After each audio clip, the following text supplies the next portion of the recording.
This is the podcast helping to create, provide, and expand winners in life. Positively life-changing experiences through music for all. Go for it! This is the podcast that encourages everyone to break ranks. Welcome to Break Ranks, the official podcast of the Bands of America Marching Band Championships. I'm Dan Potter, one of the stadium announcers and media personality for Bands of America and Music for All. This week, a close look at the remarkable success of high school band programs in the suburbs of one mid-sized American city. My city, Tulsa, Oklahoma, home to at least a half dozen BOA finalist bands and one four-time Grand National champion. Success breeds success. That's Pride of Broken Arrow director Darrin Davis, joined by Union Renegade Regiment director Charles Pisarra. Success breeds success, and I don't think there's anywhere in the country that's more true than right here. And Pride of Owasso director Chris Harris. Administrative and community support and parental support for our programs is off the charts. It's a great discussion. So let's go for it. Break ranks. I'm so excited to share this week's discussion with these amazing directors. But first, we got business to do. We had a historic Bands of America Regional Championship weekend, and we got to review that because for the first time in BOA history, we had 5 regionals, 5 of them spread out across the U.S. this past Saturday. In first place, we began on the banks of Lake Erie with a score of 82.25, the 2023 Bands of America Northwest Ohio Regional Champions, the Jenison High School Marching Band from Jenison, Michigan. Brad Bell with the call in Toledo as Michigan's Jenison High School won the music and visual captions to take the top spot in finals. I'm told Jenison's director, Dave Zamborski, got the kids home to Michigan after finals, and he had to turn around bright and early on Sunday to fly to New York to prep for Jenison's appearance in this year's Macy's Thanksgiving Day Parade. Ohio's Centerville Jazz Band was tops in general effect in finals, took second overall, with Michigan's Rockford High School third. The class champion medallions went to Class A Crestwood High School of Ohio. Jenison took the 2A title, Rockford 3A, and Centerville 4A. Next up, the very first BOA regional in Memphis, Tennessee. With a score of 81.75. The inaugural Bands of America Memphis Regional Champion, the Bartlett High School Marching Band from Bartlett, Tennessee. That's BOA joining us challenge winner, now BOA staff announcer Nick Costella behind the mic, breaking the news that Bartlett High School, in just their third year of BOA participation, had won their very first regional championship. Bartlett also took top honors in music and general effect, while second place Hernando High School of Mississippi was tops in visual. Tennessee's Collierville High School, third in finals in Memphis. Collierville was also the Class 4A champ in prelims. Georgia's Harrison High School with the 3A champ. Hernando tops in 2A, and Murray High School of Kentucky got medallions in 1A. Next up, a couple of barn burners in the Lone Star State, beginning in Katy, west of Houston. The 2023 Bands of America West Houston Regional Champion, the Woodlands High School Marching Band from the Woodlands, Texas. Alex Quintero saying the Woodlands name a lot Saturday night. The 2013 BOA Grand National Champion swept all captions in Katy to take the championship there this year. The All-Texas Finals saw San Antonio's Ronald Reagan High School come in second. And Cy Fair, the champ last week at the North Houston Regional, was third this week in Katy. The Woodlands also claimed the 4A medallions in prelims. Friendswood, the 3A champ. Franklin High School, the 1A champ. And there were no 2A schools at the Katy Regional. I had the pleasure of announcing the regional in a stadium that is so special to me. HEB Stadium at Pennington Field is where I taught the LD Bell drum majors in 2006 and 2007. In fact, I lived right across the street. I taught one of my kids how to drive in the parking lot. The 2023 Bands of America Dallas-Fort Worth Mid-Cities Regional Champion, the Hebron High School Marching Band from Carrollton, Texas. It looks to be another incredible season for the Hebron Band of Carrollton, Texas. With bands like Marcus and Flower Mound and Coppell breathing down their necks, the members of Hebron managed to sweep music, visual, and GE in finals. Marcus came in second, Flower Mound third. Congrats to Crum High School of Texas, the Class 1A champ. The band from just up the road in Grapevine was tops in 2A, Grapevine High School. Wakeland High School of Frisco, Texas, the 3A winner, and Hebron took 4A. And finally, we go to almost 7,000 feet above sea level to the mountains of northern Arizona and our 5th regional from this past weekend in Flagstaff. And in first place with a score of 87.7, the 2023 Bands of America Arizona Regional Champion, the American Fork High School Marching Band from Americanburg, Utah. The one and only Chuck Ensign sounds like he was getting plenty of oxygen in the thin air of Flagstaff as he made the call for Utah's American Fork High School. American Fork took all 3 caption awards on their way to the title, with California's Vista Murrieta 2nd and Clovis High School of New Mexico 3rd. The class champs in Flagstaff were American Fork 4A, Fossil Ridge of Colorado 3A. The Big Blue Band from Oklahoma's Sapulpa High School got medallions in 2A, and Pinecrest Academy of Nevada was the 1A champ. My home, Tulsa, Oklahoma, is roughly the 55th largest metro area in the United States. Yet this area has at least a half a dozen high school bands that are consistent Bands of America finalists, and one, Broken Arrow, that's won 4 Grand National Championships. Now, of course, you can find high concentrations of great high school band programs in several other American cities, but most of them, say Indianapolis, Atlanta, Dallas, Fort Worth, Houston, San Antonio, most of those places are much bigger than Tulsa. So I thought it would be worth exploring just what's going on here in and around Tulsa. And I've invited 3 of my closest band director buddies in town to help me figure it out. In fact, I bought them lunch, and I brought them to the radio station where I work to find out if maybe there's some secret sauce here that other communities can learn from. Darrin Davis is director of the 4-time Grand National Champion Pride of Broken Arrow. Charles Pisarra is director of the Union Renegade Regiment, and Chris Harris directs the Pride of Owasso. Chris was first to jump in when I asked the 3 of them what it is that makes high school music programs around here so good. You know, we've worked together. I taught Charles. I worked with Darrin in band and in drum corps, so we've known each other. So there's some commonality. But I think from working in all 3 of these districts, I worked in Union, Broken Arrow, and Owasso, the administrative and community support and parental support for our programs is off the charts.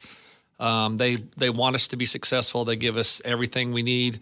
Even though we don't have a budget for a lot of things we need, we are able to pass bond issues. I mean, we're practicing on we all have a turf practice field with a tower to practice on. Not a lot of schools have that. Most high school bands across this country are lucky if they practice on a parking lot. Sometimes the parking lots have light posts in them. Sometimes they have cars in them that they have to work around.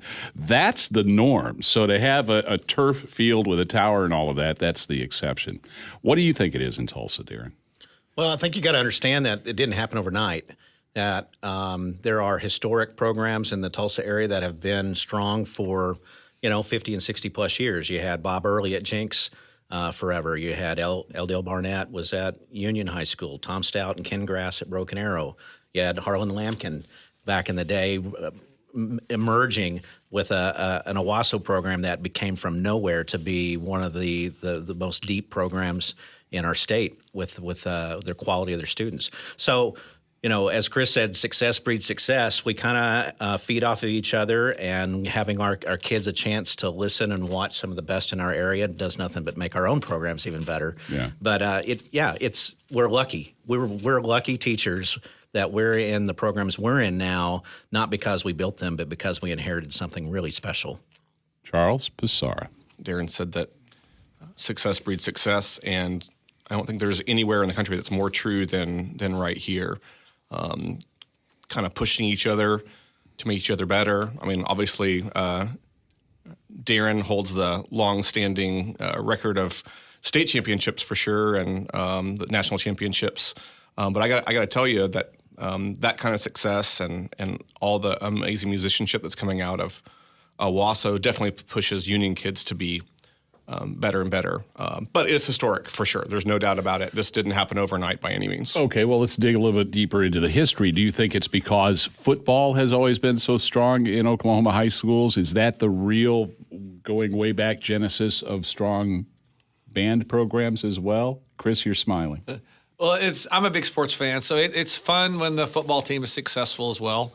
But it really is. It's a different animal. In football, you got 2 teams trying to kill each other on Friday night. But up in the stands, you got Broken Arrow's drum majors coming over to high five our drum majors, and the Union kids will come see us, and we'll go talk to them, and we'll clap the pride of Broken Arrow onto the field, and they'll clap for us when we come. So that dynamic's a little bit different, right? But I guess I was saying, I was thinking more of football has always been historically strong in Oklahoma, and the marching band, at least historically at the high school level, has been there to support the football team, at least in the origins of it. Is there a connection between those two? There could be. I can't think that hard right now. I'm getting old. But there's no secret that the East Side football programs have had a lot more success, and on a national level, with all due respect, that it's true with the band programs. The community support. I mean, that's, I guess, what I'm getting at is there's a habit of community support, whether it's sports or music. Well, there's a culture of the programs in this Northeast Oklahoma area that are not unlike what you see in the Dallas area or Austin, Houston, Indianapolis areas, Atlanta. But there is something special here, and particularly in Northeast Oklahoma, we've embraced this one high school, one community aspect, and so those programs on this side of the state are larger, so it builds more community spirit. One of my favorite things back in the day when I even grew up at Broken Arrow is we'd go play over at Union High School, and here's a school that really without a town, a community, but there's this vibrancy of their local spectators, their fans, their alumni that come back year after year, support those great programs. Union High School is a school district that straddles both Tulsa and Broken Arrow, and so yes, consequently, no one city, but definitely a strong, Charles, community sense of community. For sure. Yeah, Darrin actually really said that well in terms of Union. There's no Main Street Union. There's no downtown Union. We don't have a Labor Day parade. So we kind of have some unique challenges that are different than maybe some of the other surrounding schools or even around the state or even a country. Not having that maybe what we call traditional line of support.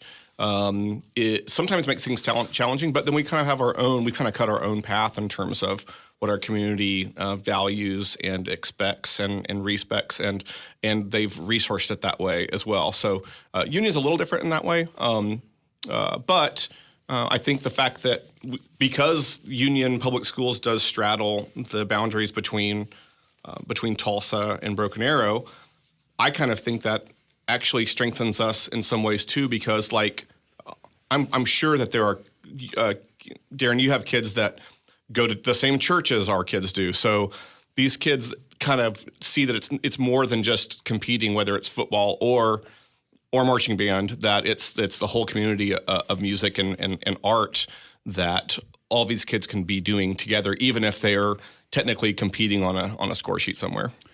Band director at Carmel High School, Chris Krakey, told me in the very first episode of Break Ranks this year, there is no defense in marching band. And that was his point as well, that like all three of you have said, there's camaraderie between the bands and that each band tends to motivate the other band to do a little bit better. Okay. What is the value? Well, okay, let's start the value discussion here. Marching band's expensive. Well, I would flip that around and say the value of what kids are getting in competitive marching band now, you can't put a value or a worth on the life skills that the kids, the meaningful relationships that they're going to make. I mean, look, we're in a time now where our culture across America is we're trying to get kids away from high school. We're trying to get them to graduate early. They're trying to get into college classes. They're trying to do all kinds of things that are more young adult. But we're not letting kids be kids, right? Yeah. And so there's one thing about competitive marching band that allows a kid to be in the moment with their peers in high school, and you're going to have the rest of your life to work, to job out, to go do higher level classes in your college realm. There's something to be said for the value of what we offer across America in competitive marching band. That connection that you see of a parent seeing their kid come off a field. I get choked up even just thinking about that. Is seeing a different side of their kid than they ever thought that they knew. And you can't. I'm telling you can't put a value and a price tag on what those experiences are like for families and for kids to make a meaningful connection with their peers and maybe even with their parents that they wouldn't have that opportunity to do. And so, yeah, there's money involved for sure, but I think the value far outweighs what the investment is. There are so many kids who find their place in a band program, who didn't think that they had a place in other social circles in high school. Is that right? Well, I don't want to jump in again, but I'll say this. How many band directors in America, and same with us three right here, have seen that kid come into our program and it's like, they need us way more than we need them, and because they need something to belong to. And you see that kid transform and grow up and become something that they never thought they could as far as their confidence, their social skills, how they interact with people. Sometimes I think it's band directors, teachers, we see the best in kids when they maybe don't even see the best in them themselves. And it's an unrelenting expectation and standard that we hold high standards of character and performance skills, and kids will achieve what they're expected to do. If you expect less and try to apologize for kids that they can't do as much, they'll do less. And if you have a high expectation, they'll do more. Chris, did you have a student that you were sure needed the band more than the band needed that student? I'm 32 years in, and there are so many. I've had kids come back and say, this was the only structure I had in my life. I didn't really see it, and I was drawn to it. But now as an adult, I can see that structure has made me what I am today. So I'm sitting here listening to these guys talk, trying to think of one single one. But I think to kind of tie in, this is one of the last true long-term project activities for kids. Interesting. They got all their answers right here. And we tell the kids already, you are not going to learn how to be a great trumpet player. Can you get better? Looking at a Google, a YouTube video of Chris Martin, of course, but you still got to put the time in. There's no way to be great at marching band right now in a short amount of time. And you guys are you're getting programmed for fast, quick results, and the results are going to come slow with us. And you got to embrace that. And we tell our upperclassmen, you've got to tell these freshmen, okay, we're 10 weeks away from the finish. You got to tell them what it's going to be like at the end, because it is glorious when it all comes together. And you got to keep encouraging each other in that way, because the world is telling you to take shortcuts constantly. And this activity, you just cannot have shortcuts. God, I love marching band. And it's for that reason. There's no AI for marching band, right? And there's no chat GPT. Right. Yeah, it's not going to happen. Exist. Yeah. Kids can get it on their phones if you're using drill writing software. Drill book and Pyware and all that on their phones. That's about as close as they can get to getting help from their phones. Wow. Yeah, the rest of it's like real boots on the ground, maybe not literally boots, maybe Drill Masters or Nikes, but it's literally has to happen there, and it can't happen anywhere else. And it starts slow, because those first 6 weeks or so, there's very little reward. It's all hard work. It's you're not going to contests then. You're not getting to perform for big crowds. You're just learning drill and learning music, and it's hot. And if you're an underclassman, you may be wondering, what's this all for? Absolutely. I mean, Darrin, you always talk about season thirds. I've stolen that. I've used it probably for the last 5 or 6 years since I heard you talk about it. Yeah, I'm reminded of that. I preach that all the time is we divide the season into thirds of the season. And I'll share this with band directors that I do clinics with or students that I get a chance to do some student leadership opportunities. But, essentially it's this. That first third of the season, it's all work. There's no gratification for that hard work, that investment you put in Oklahoma and Texas. It's 100+ degrees every day. It's not a whole lot of fun. But the fun is emerging past that carrot that you never really reach in the last third of the season. But in that second third of the season, you start to perform the show. You're at ball games. There's people who are interested in what you're doing. The kids are starting to feel an accomplishment of what you're doing. quite often for a lot of band programs, it's that middle third of the season is the fight or flight part of the season. Either you're on struggle bus city, there's conflict, there's all kinds of things. That's where a band, I think, finds what adversity really is and emerges through that. And in that last third of the season, boy, that's what it's all about. Kids are building those relationships. Seniors are seeing an end to their run. It's that sense of reflection is happening in that last third of the season, and as Chris and Charles both said, that's where the magic is. And there's very few activities that go over that long haul, just as Chris was mentioning. But I always think of like Nick Saban. I steal a lot of quotes from him all the time, the great Alabama coach that says there's no shortcut to being great. It just takes hard work, and hard work isn't always fun. We want band to be fun. We want them to have great experiences, but work is work. Yeah. This day and age of students, even post-COVID, the first sign of adversity is the first sign of when people will check out and they'll give up.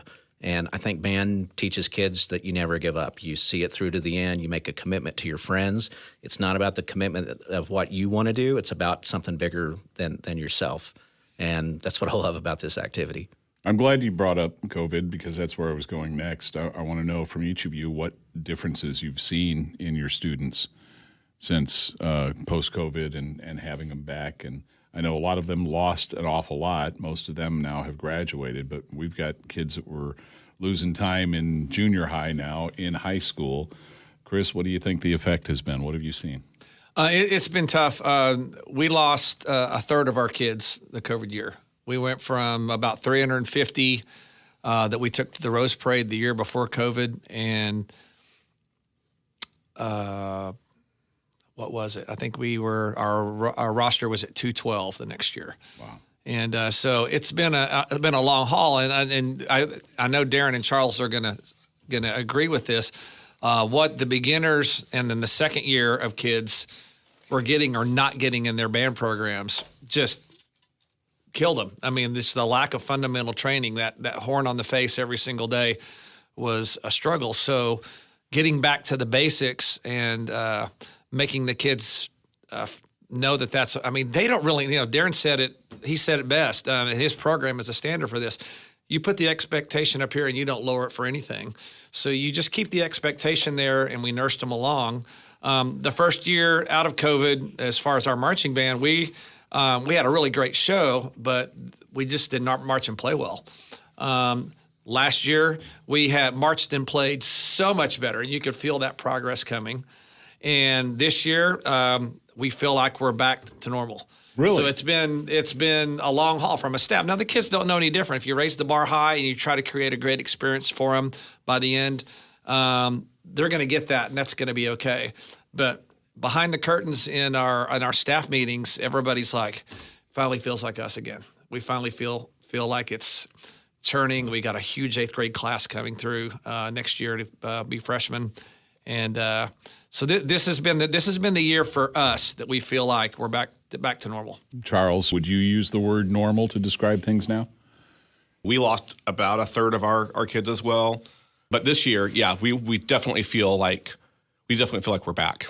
That senior class we have right now were the freshmen when there were no marching band contests going on. And so, I mean, I tell you what, even more so now than ever before, the in the education world, the social buzz is social and emotional learning. I mean, band directors, we call that rehearsal. That's what we do. We take care of kids every single day. Well, it's true, right? Touche. But kids, their social skills are far weaker. Just being honest, they're far more limited than they were before COVID, and the same with their parents.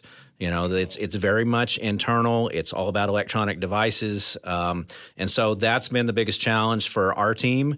And I think we see that everywhere marching band is important, music's important, drill's important, but the life skills is something that we've had to invest in even more so, particularly with parents. Like band booster meetings, parent meetings is more about educating the parents about the process and anything else. And we kind of see that be symbiotic with what they do with their kids. Broken Arrow, we were super fortunate and lucky. We, in the first competitive year after COVID, we knew we had a good show in our pocket. We knew it was going to be a good show in the design, and the kids were it's like they were musically and marching band starving. They were so hungry. It was like, tell me what to do and we'll do it. Whatever you say, we'll do it. And so we just treated it like it was a normal year, even though there was a lot behind the scenes that went to get kids to give of themselves for that, something bigger than the individual. But we had as strong a year in 2021 as we ever had. It was a Grand National Champion year for us, and it's a moment that I'll never forget. What's the value in the competition side of this? That's a tough one. I know. This is kind of for those who don't know, this is the third rail of marching band discussion, competition. Look, I think competition is incredibly valuable if it's framed in the right context. I can assure you that we never at Broken Arrow talk about a placement ever. We do talk about being competitive. We talk about giving yourself a chance to be considered among the very best. Is your effort today the best in America? If it's not, that should be everyone's standard every day, is that we give best in America work ethic every single day. And so to me, it's never about the result, the hardware, the placement, the score. To me, it's about how kids feel and that sense of accomplishment that they have after they perform, knowing that they hopefully have one of the very best designs in America, which we've been lucky at Broken Arrow. We've had an incredible design team that year after year sets us up for greatness. To me, it's when you see kids come off the field at Grand National Finals and what their reactions are, their celebrations they have with each other, they're going to remember that 25 and 30 years from now more than what placement that they received or what the score was. They won't remember that, but they'll remember how they felt. I promise you that. Yeah, I got to chime in on that because one of our better runs at Grand Nationals in 2011 with our Scarecrow show was also the best year for Oklahoma. Darrin's band won. Union was 6th. We were 7th. Yeah, I remember that year. That was well. just unbelievable. And I think Owasso and Union, I think we tied 3 times or were 1/10 of apart. We were breaking ties with the general effects score, if you know marching band. But that year, we returned home from Grand Nationals, and some random band parent who had seen our show at the OBA State Championships from Edmond Memorial High School put up a sign in front of our band room door that says what Darrin just said. Years from now, they'll never know what place you finished, but they will remember how you made them feel. And we've still got that sign from 12, 13 years ago. And that's exactly what it is. How do you feel? How did you make them feel? Did you pull them into the show? Sure, do we want to compete and have a chance to win? Absolutely. We tell our kids when they go onto the field at retreat, if you're fortunate enough to be the winner, be humble. And if you're not the winner, you make a beeline to the kids who won that trophy and congratulate them first, and then just run around and celebrate with everybody. And so the competitive part drives it. Kids want to compete. They want to be the best. But Darrin said it, the perspective is so important. I hate competing with music. I mean, I wasn't always like that. I'm 32 years in now, and I'm growing tired of that part because I think I can teach my kids that perspective. The parents in the community, y'all are always going to get it. Right. When are we gonna win this contest, or when are we gonna go do that, or when are we gonna go? That That's kind how of they thing. measure success. And that's how they measure it. And I'm like, hey man, just come back to the truck 5 minutes after our performance and look at your kids from the city of Owasso, and you tell me that wasn't a worthwhile experience. But you got to go backstage to see it. You won't always see it out front. We tell our kids pretty much every time that we're lucky enough to advance to finals. If you're at a super regional championship where there's 65 or 80 or 90 bands or whatever, we just talk to our kids about having that attitude of gratitude. Be grateful for this moment, because guess what? There are 52 other bands that work just as hard as you did that are not getting to perform again tonight. So embrace this moment. Be proud of yourself, but also realize you're in a special place at a special time. You just happen to be here. So walk with an attitude of gratitude. Guys, I can't tell you how much I appreciate this. What a fun conversation this has been. Thank you so much for coming in. I know this is the busiest time of year for all three of you. If someone would get the football coaches from Owasso and BA and Union to sit down for a lunch podcast, it'd probably be huge freaking news. The fact that I can get the three of you to sit here and have lunch with me and talk as candidly as you did, it's not lost on me. Thank you, all three of you, very much. Appreciate it. Well, you're a class act, and thanks for telling our stories, because you have a unique perspective in Tulsa and in the country for being an advocate for what we do, and that matters a lot to us as teachers. So thank you, Dan. Absolutely. We do not take that for granted, the support we have from you. Thank you. Yeah, your longevity and activity, pretty incredible. I sent Dan a text just a few weeks ago saying how cool it was to see him on the sideline just before retreat at DCI finals, with tears in your eyes, because Dan Atchison was retiring and you got to be right there for that moment. And so that breadth of career and the way you've dedicated yourself to this activity, to music education, being in your vocation, being different from ours, it makes ours that much more special, because the world gets a view that they wouldn't otherwise get. Well, I appreciate the comments, guys.